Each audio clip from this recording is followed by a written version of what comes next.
Dr. Langeskov, the Tiger and the Terribly Cursed Emerald, a Whirlwind Heist, is exactly what it says on the cover, a Whirlwind Heist, a very short game that's actually available for free on Steam. You might notice that this video is quite a bit shorter than my normal ones, and that's because I've been traveling a lot this weekend, and you might also be able to hear that I'm a little bit sick, so I was looking for something pretty short, but that I was also looking forward to play, so here we are. The first thing of note after we spawn back into the world is that we're actually facing a wall that looks a whole lot like the title screen, and we can wander around and pick up some pretty weird stuff to just be sitting around on tables. I mean, who keeps a Wikipedia entry for the word tiger just out and about? Walking around the small room that we spawned in, we find a poster that is actually for the game that we're currently playing. So it seems like we're kind of in the back area of like a play or something. And that thought continues onwards when we ring a nearby doorbell and have somebody talking on the other side that seems to be working on something. The voice on the other side of the door informs us that this is a little bit awkward because somebody is actually already playing the game that we just loaded up. This is a true single-player experience, so only the first person in the queue actually gets to play the game. He's going to try to work on a little plot to get us in there quicker though. Walking into the next room, it's clear that we're still not quite in the game, but looking around the environment and with this narrator type voice speaking to us from above, this game feels a whole lot like the Stanley Parable, and that makes sense. I didn't realize that this studio was actually founded by one of the main guys who worked on that game. The narrator says that he's gonna call somebody in logistics to work on getting us into the game, but kind of a red flag when the phone on the table next to us rings, and clearly there's nobody else here to take that call, so I guess we'll just hang up. Looking around, it seems like this game that we're supposed to be playing is gonna be pretty sick, so I'm excited. Until the narrator reveals that the reason that things are going so badly around here right now is there's actually a strike going on with all of the workers. Really down to a skeleton crew, so we're gonna have to help out around here. All of the walls in the first couple areas of this game are absolutely littered with these posters like the one we saw in the first area, but sadly it seems like these games aren't actually real based on the Crows Steam page. Some of their other games look cool though. I really wish I could play VR. After that brief break where the player was just staring at a loading screen, I guess, we walk up into the lighting area. Here we can go ahead and flip on the main switch to light up the mansion that the player is going to be taking on, give it some nice flickering effects up in the windows. We also find a button labeled lasers. The narrator didn't ask us to flip it, but I mean it's here, so we'll turn it on and make things a little bit harder. Continuing onward, we end up in the wildlife area, where we find some more protest signs that seem like maybe the workers have been getting eaten by a tiger. We'll look into this. Turns out that we actually don't really need to investigate that far, as the tiger is actually in a cage right in this room, and we can go ahead and flip a lever to unleash him into the mansion where the player is currently. We'll go ahead and release the team to stop that though. I'm sure they're on call. After that comes the weather room, the place that really sets the tone of the environment, where we can get some water and some lightning effects going around the mansion. This is probably the least impactful direct thing that's going on in the mansion, but it's setting atmosphere and tone, you know? And also it's kind of a connecting area between a couple of different things. Our intent is to head over to pyrotechnics, but before we can do that, we need to pass through the elevator area, which is very important because the elevator is actually a manual control and we are right on the other side of the wall from the player, so we need to stay super quiet. I have a little bit of time to wait around before the player makes it to the elevator, so I spend this time looking around, and I realize for the first time that there are coins all over the ground. One of this game's collectibles that I absolutely missed. The player makes it into the elevator, but doesn't actually press the button that we need them to press. They're definitely doing the classic video game walk into an elevator and assume that it's going to move automatically, so you stand there for a minute and then realize that, oh, you actually need to pick your floor. Eventually they realize and press the button, so we can flip the lever, which will switch the weight over and allow them to ascend up into the air. Now that that player is on the top floor, the narrator actually thinks that after we do a couple more things, we should be good to start in the mansion ourselves. Hopefully the effect won't be ruined now that we've seen a behind-the-scenes look, but it's probably fine, right? The ascent up to the next floor working behind the stage is also a lot less glamorous than above the stage, but we do get a little glimpse of those lasers that we put on, so that's nice. In addition to all of the game workers being gone, it seems like the maintenance crew is as well, as we continue walking along that path and find that we fall directly through the floor. Luckily, it dropped us directly back into the weather room, somewhere that we're at least familiar with, but now we're not going to be able to go up to Pyro to enter the game. We're going to have to go through another room called High Concept Miscellaneous Interactions. Stepping inside of High Concept Miscellaneous Interactions, we find that this place basically handles everything else there is in the game. From locked doors to smoke machines, this place is really the central hub of the game, and normally it's run by a real expert. But unfortunately he's on strike, so instead we're going to be performing this guided by the narrator who has the instruction booklet. Getting up to the top, it definitely seems like this is going to be a pretty complicated gig. There are 3 different colored phones in different styles, there's a big keypad that we can interact with, as well as red, blue, and green flashing screens with different words on them.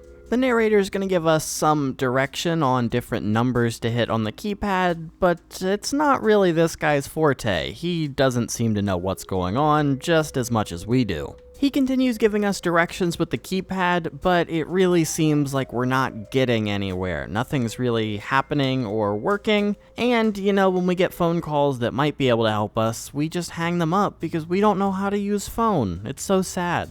You've really got to wonder, though, how much of this is us and the narrator being incompetent versus the machinery not working. I mean, we press the 9 key down and it just gets stuck. Like, that can't be right. Eventually, our button mashing becomes a little bit more noticed and an alarm begins going off, so the narrator tells us that we should probably run down the stairs pretty quickly before there's a big explosion at the top. Now, I accidentally looked away and missed it, but trust me, you'll see, there was a big explosion. Aha! There's a fire below us. I told you I would prove it to you. Except that actually seems like it's kind of bad for me. Maybe this call from the security team will help us out. I don't know how to use phone. No! My hubris! It's okay though, because the narrator has finally had a breakthrough on this manual he's been reading. He asks us to find a blue button labeled downpour, and now we just need to wait for it to be activated. It being activated comes at the cost of everything else in the area shutting off, which doesn't seem great, but that allows us to flip a lever to activate the downpour, which will put out the fire. And we actually managed to do it. I mean, the player was in the mansion that whole time, so hopefully they didn't get caught by all that fire, but other than that, pretty great success. So with that completed, we're actually able to wrap back around into a room that we passed through previously that contains the start of the level. Which, thinking about it now, it's kind of weird that the start of the level is like in the middle of this backstage area, but that doesn't matter. The shield lifts up and we're able to walk in as we earn our first achievement. It only took a full playthrough to earn Begin the Heist. I'm pretty amped to start this game. I mean, this seems like it's going to be a super sick kind of stealth heisty game, and from everything that we've learned, it's going to be pretty sick. That is, until another player actually arrives in the queue behind us. Well, that's actually kind of helpful. I guess they'll be able to set everything up as we go through the level like we did for the person before us. That is, until this guy runs through the level very, very quickly before the narrator can give any instructions, and he actually sets the tiger free, which takes us out, and we load into the credits. Oh man, yeah, I guess we're gonna have to hop back into the queue again to actually get to play the game. Narrator really should have slammed some more doors on that guy's face. I don't know why they didn't work on him. So like I said before, this is a very short game. You can actually finish this game your first time through in like, I don't know, 20 to 30 minutes. It's very short. The achievements though, while they are pretty quick to get, they are a little bit annoying. Seems like you actually need to completely close out of the game and relaunch it between every session to get each of your achievements. I did a full playthrough looking to collect some of the collectibles in the game that I missed the first time around, and got to the end and they didn't unlock. Turns out I needed to reboot after each individual run.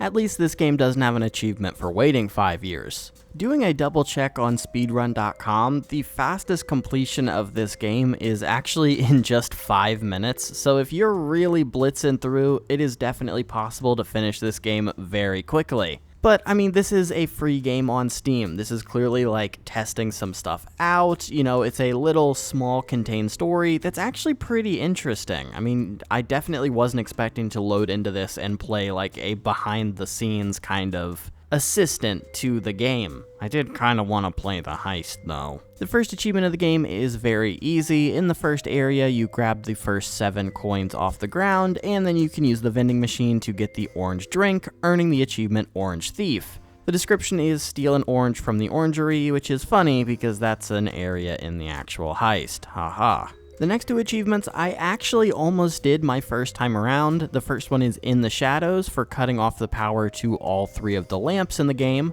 I did 2 of them, but I didn't actually finish the third one off. Very quickly after that, we earn the achievement Messy Operation for refusing to clean up after ourselves, which includes knocking over 3 brooms that were found in the map as well. Once again, I got 2 of these, but missed the third one. The next 2 achievements are actually a fair bit more involved. We actually need to do full playthroughs of the game, and it is recommended that you do them separately to avoid bugging anything out, because this game is a little bit particular. But once we go through the entire game again, collecting every single coin on the ground, we earn the achievement Just Starting Out. And our final achievement is called Every Nook and Cranny. We need to make little Timmy proud by collecting every single one of the hidden pretzels in the game. It is kind of amazing that I completely missed out on all of these hidden pretzels throughout the previous levels. I mean, some of them were well hidden, but a lot of them were pretty obvious and I just didn't see them. But the last one is actually right behind where you enter the heist, and we can collect that to say that we've done everything in Dr. Langeskov the Tiger and the Terribly Cursed Emerald, a Whirlwind Heist.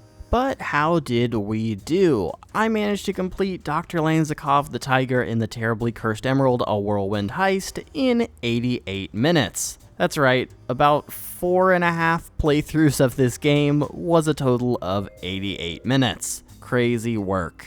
That's pretty sick. I could make one of those videos that's like getting all of the achievements before the Steam return window for this free game. Anyway, sorry that this is going to be a much shorter video than what I normally do. I'm just, not feeling super great, was out of town all weekend, went to a couple concerts that were great. It was a great weekend overall, but just don't have time to bang out a super long game or anything this week. So I looked through at some games that I've been wanting to check out for a little while, and this was on the list, and it was a very quick completion time, obviously, so it seemed like a slam dunk. This game was pretty cool. I mean, it felt like just a little bit more Stanley parable. Not quite, it's a little bit less like existential than Stanley is, but this game was definitely pretty cool. There was a lot of lore, like if you took a little bit longer to do a task, the narrator would keep talking and talking, and there were a bunch of things that you could interact with in the world, though a lot of them were just kind of little like things to read, not really anything of super important note, though I'm sure I definitely missed some Easter eggs in there. As always, you can feel free to leave any comments that you have about the game or any recommendations for other games that you'd like to see me play down in the description. That's not what it's called, it's the comment section. I'm leaving it in, my throat hurts, I'm so sorry. Please feel free to leave any thoughts you have in the comment section down below. I will fill out the description, don't touch that. And as always, I hope to see you in the next one. See ya!